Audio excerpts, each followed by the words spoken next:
Hi guys, as you know, Google removed Don't Be Evil motto from its code of conduct, or not. Yes, not completely but suspiciously enough.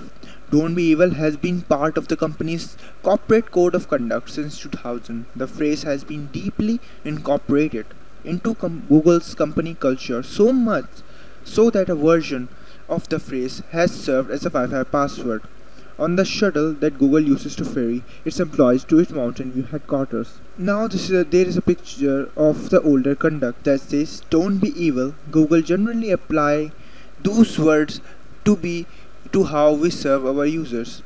But don't be evil is much more than that. Yes, it's about providing our users unbiased access to information, focusing on their needs and giving them the best products and services that we can. But it's also about doing the right thing more generally, following the law, acting honorably, and treating co-workers with courtesy and respect. No new code of conduct that is not shown to be updated by Google itself, but is changed. It says the Google Code of Conduct is one of the ways we put Google's value into practice.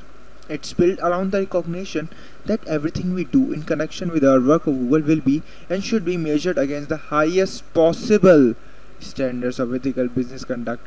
We set the bar that high for practical as well as aspirational reasons. Our commitment to the highest standards help us hire great people, build great products, and attract loyal users. Respect for our users, for the opportunity, and for each other are foundational to our success and are something we need to support every day.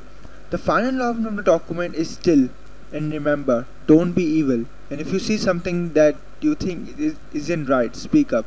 Google has partnered with the United States Department of Defense, Pentagon, to help the agency develop artificial intelligence for analyzing drone footage. The news set off a firestorm among employees of the technological giant when they learned of the Google's involvement. And this change of code conduct is probably due to this reason. Thanks for watching.